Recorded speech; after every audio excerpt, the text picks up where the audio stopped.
The morning my son brought Claire home for the first time, I was underneath the kitchen sink fixing a leaking pipe. I had grease on my hands and a torn flannel shirt on my back. I heard the front door open, heard Nathan say, "Dad, we're here," and I took my time finishing the joint before I crawled out. Claire shook my hand. Her eyes moved across the room, the worn couch, the old television, the stack of library books on the coffee table, and she smiled the way people smile when they've already decided something. I smiled back and said nothing. That was 18 months ago. And if I had corrected her assumption that day, everything that followed would have ended very differently. Not for me, for her. My name is Raymond. I am 64 years old. I drive a 2009 pickup truck with a crack in the windshield that I have been meaning to fix for 3 years. I buy my jeans at Walmart. I cut my own grass. On Tuesday mornings, I walk to the diner on Clement Street, and I eat the same breakfast I have eaten for 20 years. 2 eggs over, easy, wheat toast, black coffee. What Claire did not know, and what I chose not to tell her, is that I own 8 residential properties in this county. I bought the first one in 1987 with money I saved working double shifts at the plant. I bought the second 2 years later. By the time Nathan was in middle school, I had 4. When my wife Linda passed 11 years ago, she left me her half of everything we had built together, and I kept building. Slowly, carefully, the way you do when nobody handed you anything. 8 properties, 31 rental units total. Every one of them paid off. I never talked about it. Linda and I agreed on that early. You don't wear what you have, you just have it. Nathan grew up knowing we were comfortable, but he did not grow up knowing the specifics. I planned to sit down with him properly one day, with the documents in front of us, and walk him through all of it. I was waiting for the right moment. I was still waiting when he told me he and Claire were engaged. I remember sitting in my truck in the driveway after he called, just sitting there with the phone in my hand. Not because I disliked Claire. I barely knew her. But something Nathan said stayed with me. He said, "She thinks it's really sweet, Dad. How simple you keep your life." He was laughing when he said it. He meant it as a compliment. I thought about correcting him. I thought about saying, "Nathan, let me tell you something about simple." Instead, I said, "That's kind of her," and I let it sit. The wedding was in October. Small and nice, a venue outside of town with oak trees and string lights. I sat at the head table and gave a short toast and drank 1 glass of champagne. Claire looked beautiful. Nathan looked happy in the way young men look happy when they believe they have figured everything out. Her parents were there, her father, Gerald, a commercial real estate developer from outside Atlanta, and her mother, Patricia, who wore a lot of jewelry and asked me twice what I had done for work before retiring. That was true.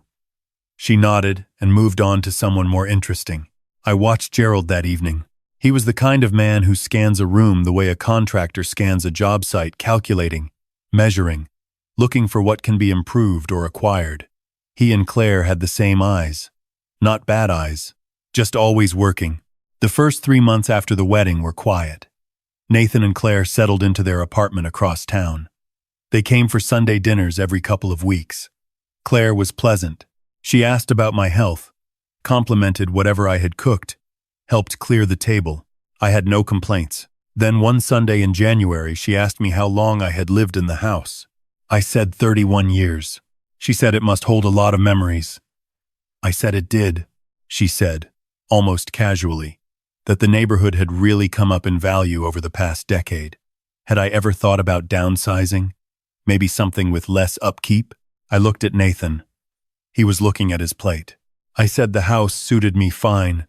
She smiled and said, "Of course, of course." She just wanted to make sure I was comfortable. She said it with such warmth that if I had not been paying attention, I might have believed her. I was paying attention. 3 weeks later, Nathan called on a Wednesday evening and said he and Claire had been talking. I had come to understand those words, Dad. We've been talking the way you come to understand a weather pattern. Every time he said them, a front was moving in. He said Claire had mentioned that maybe I could use some help with finances. Not that anything was wrong, he was quick to add. Just that managing things alone at my age could get complicated. He said Claire's father knew a financial advisor, very reputable, and they thought it might give me peace of mind to sit down with someone. I asked Nathan whose peace of mind he was talking about. He laughed a little uncomfortably. He said, "Dad, we just want to make sure you're taken care of." I told him I appreciated that. I said I would think about it. I hung up and called my attorney, Howard. Howard and I went to the same church for 15 years. He updated my will 6 years ago, and he knows every property I own, every trust arrangement, every document. I told him what had been happening. Howard was quiet for a moment. Then he said, "Raymond, do you want to move anything around?" I said not yet. I said I wanted to see what they were actually after first. He said to call him when I needed him. I told him to keep his calendar open. In February, Claire started dropping by the house unannounced. Always with a reason, returning a dish, dropping off something Nathan had left at their place. She would come in and sit down and we would talk, and eventually she would steer the conversation somewhere interesting. How did I handle the taxes on the house? Did I have a financial planner? Had I considered a reverse mortgage? She said her father had helped a lot of elderly neighbors structure their assets more efficiently. She said efficiently like it was a gift she was offering. I told her I kept things simple. She smiled at the word. I want to be clear about something. I was not cruel to Claire. I did not play games with her or pretend to be confused. I simply answered her questions honestly without volunteering anything beyond what she asked. I am 64 years old, not senile. I have been managing complicated finances for longer than she has been alive, but she had decided what I was the moment she saw me crawl out from under that kitchen sink, and I saw no reason to update her. In March, she asked about the house directly.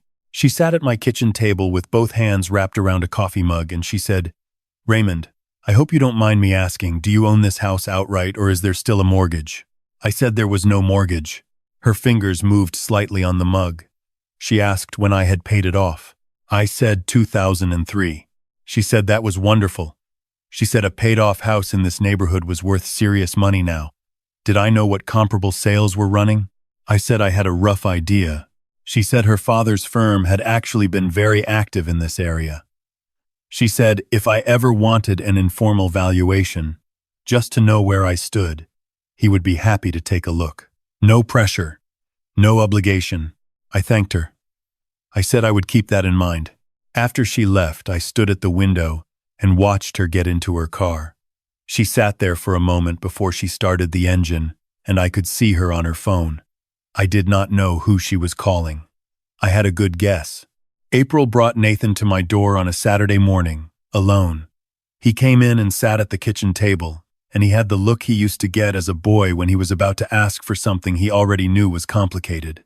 He would set his jaw a certain way and look at the table instead of at me. He said Claire had been doing some research.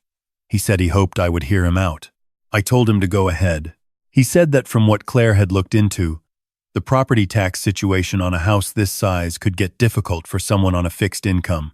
He said her father had suggested a structure where the house could be transferred into an LLC for tax purposes. He said quickly, "Nothing else." He said it would protect me.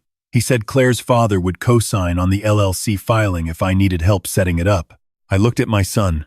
I said, "Nathan, who would own the LLC?" He looked at the table. He said it would be a joint structure. Me and them together. I asked him to say that back to me slowly. He rubbed the back of his neck. He said it would be a way for the family to collectively manage the asset. He said Claire's father did this kind of thing all the time. He said it was just smart planning. I asked Nathan directly, was this his idea or Claire's? He did not answer right away. That was my answer. I told him I needed to think about it. I asked him to give me a couple weeks. He seemed relieved to have a delay instead of a refusal. He hugged me before he left, and I held on to him a moment longer than usual, because he was still my son and he was in over his head without knowing it. That afternoon I called Howard. I said I was ready to start. Howard and I spent 3 evenings that week going through everything. He prepared documentation showing clear title on all 8 properties, every one in a trust structure Linda and I had set up years ago. A structure that was already more tax efficient than anything Gerald could have dreamed up, and that named Nathan as the sole beneficiary, with ironclad language that no spouse could access or transfer. without Nathan's explicit consent and independent legal counsel. It was airtight. Linda had insisted on it. Howard also wrote up a one-page summary document, a plain language overview of every asset I held. He suggested I might want to share it at the right moment. I thanked him and put it in a folder in my desk drawer. In May, Claire asked if she could bring her father to meet me. I said of course. Gerald arrived on a Saturday afternoon in a car I recognized from the manufacturer's badge top trim. He was well-dressed and pleasant, and he had the handshake of a man who practices it. He admired the house, said it had good bones, said the lot was an exceptional size for this street. We sat in the living room, and Gerald talked for a while about market conditions. He talked about estate planning and generational wealth and tax efficiency. He was smooth. Under different circumstances, I might have enjoyed the conversation professionally. Then he unfolded a document on my coffee table. It was a draft LLC operating agreement. My name was listed as a founding member with a 40% interest. Claire's name and Gerald's name together held 60%. The assets listed for contribution included this house, described as my primary residence. Gerald explained it carefully. He said this was purely protective. He said I would remain in the house for as long as I wanted. He said the LLC would simply allow the family to manage the asset together and avoid probate. He said it was what he would do for his own father. I looked at the document for a moment. I asked Gerald what he knew about my financial situation. He said what Claire had shared with him. A retired man, fixed income, a paid-off house. I nodded. I asked him if he had done any independent research. He said he hadn't felt it was necessary. I stood up and excused myself for a moment. I went to my desk and I took the folder out of the drawer. I came back and sat down. I set the folder on the coffee table next to his LLC agreement. I told him I wanted to share something before we went any further. I opened the folder and I slid the one-page summary across the table. Gerald picked it up. He read it. His expression did not collapse dramatically the way it might in a movie. It changed slowly the way color drains from something. He looked up at me. He looked back down at the paper. Claire, who was sitting next to Nathan on the couch, leaned over to look. Nathan leaned over too. The summary listed all 8 properties by address. It listed the approximate current market value of each. It listed the trust structure. It listed Nathan as sole beneficiary. At the bottom, Howard had noted the combined estimated value, just under $2.4 million. Nobody said anything for a moment. I picked up Gerald's LLC agreement and held it up. I told him I appreciated the work that had gone into this. I told him my attorney had reviewed something very similar 2 weeks ago. I told him the trust structure Linda and I set up in 2009 already accomplished everything this proposed to accomplish, with better protections, better tax treatment, and no outside parties involved. I said I had been managing these assets for 37 years without difficulty, and I intended to continue doing so. I said Nathan had always known he would inherit everything. I said that had never been in question. Gerald looked at me. He said quietly that he had not known. I said I understood. I said I had noticed. Claire said nothing. She was looking at Nathan. Nathan was looking at the summary sheet. He turned it over as if there might be something on the back. He set it down. He looked at me. He said, "Dad?" I said, "Son." He said he did not know. I said I knew he didn't. I said that was something I should have corrected sooner, and I was sorry for letting it go so long. I told him I had planned to sit down with him properly and walk through everything, and I had been postponing it. And that was my mistake. He was quiet. His face was doing several things at once. Gerald folded his LLC agreement and put it back in his jacket. He stood up and said he thought they should give us some time. He said it was a pleasure meeting me. He meant none of it, and we both knew it, and that was fine. He was a businessman. He had made a calculation, and the calculation had been wrong. I did not hate him for it. Claire stood too. She looked at me once before she turned toward the door. It was not anger exactly. It was the look of someone recalculating. I had seen that look before in negotiations, in conversations where someone realized midway through that they had misread the room entirely. Nathan stayed. He sat at my kitchen table after they left. both hands flat on the surface, not speaking. The late afternoon light came through the window the way it always does at that hour. That particular gold that Linda always said made the kitchen look like a painting. I made coffee. I set a cup in front of him. He said, "Dad, why didn't you tell me?" I said I was asking myself the same thing. I said part of it was old habit. Linda and I kept things private for so long it became second nature. Part of it was that I was waiting for him to be ready.